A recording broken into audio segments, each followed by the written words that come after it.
আপনাকে সকালে একটা মেয়ের কথা বলেছিলাম না, জি স্যার। সেই মেয়েটা আজকে আমাদের হোটেলে আসছে। বাহ, খুশি সংবাদ। তারপর আমার পোড়ার কপাল, সেই মেয়েটা তার ফিয়ান্সির সাথে দেখা করতে আসছে। High high, so sad. এভাবেই হেরে যায় ভালোবাসা মাসুদ সাহেব।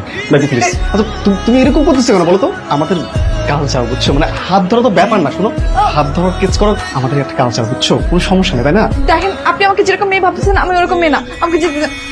আমি তোমার ফ্রিল্যান্সি, আজ বাদে কাল তোমার সাথে আমার বিয়ে না। ছাড়েন, আমি বাইরে যাবো প্লিজ। স্যার, রুম সার্ভিস, দরজাটা খুলুন। আমি তোমাকে এখন আসতে বলছি, পরে আসো। স্যার, খুব জরুরি কাজ আছে, দরজা আপনি খুলতে দেন। স্যার, দরজা খুলুন। এখন এখান থেকে যাও, পরে আসো, যাও। স্যার, আমি পুলিশ নিয়েছি, দরজা আপনাকে খুলতেই হবে। আপনি চান, আপনি গিয়ে বসুন। ছি ছি ছি ছি ছি, ছেলেটা এত জঘন্য। তুই এতদিন ধরে কথা বললি, আগে থেকে কিছুই বুঝতে পারলি না? কথা বলার সময় তো ভালোই মনে হয়েছিল, যাওয়ার পর যে এরকম করবে কে বুঝেছে। তুইও কেমন মেয়ে, হ্যাঁ? হোটেলে ছেলেটা ডাকলো আর তুই গটগট করে চলে গেলি। আশ্চর্য। আমি তো ভেবেছি বিদেশি কালচারে বড় হয়েছে, হোটেলে ওরকম কোনো বিষয় না, নর্মাল কিছু, এই জন্য গিয়েছি। ইস, আমি তো ভুলেই গিয়েছি, ছেলেটা আমাকে সেভ করলো আর আমি একটা থ্যাঙ্কসও দিলাম না। কেমন আছেন? আলহামদুলিল্লাহ ভালো, আপনি? ভালো। যেটা বলতে আসছিলাম, থ্যাংক ইউ সো মাচ আপনাকে কালকে আমাকে এভাবে সেভ করার জন্য। এই টাইমে আসতে বললেন যে আপনার অফিস নেই, আমার জন্য বোধহয় ছুটি নিয়েছেন, তাই না? না না, আপনার জন্য ছুটি নিই, অফিস থেকে একেবারে ছুটি নিয়ে নিয়েছি। মানে আমার চাকরিটা চলে গেছে। কেন, কি হয়েছে? গতকালকের ওই ইনসিডেন্টের পর থেকে আমাকে অফিস থেকে অফিসিয়ালি সাসপেন্ড করা হয়েছে। আল্লাহ, আমার জন্য সরি আসলে এই আপনি আমার সঙ্গে চলেন তো, কোথায়?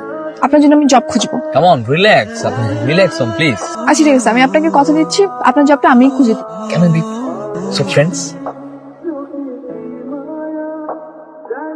হ্যালো, শুনো, একটা সুখবর আছে। পত্রিকায় জবের বিজ্ঞাপন দেখে সেখানে কল করেছিলাম, তারা কালকে তোমাকে যেতে বলেছে।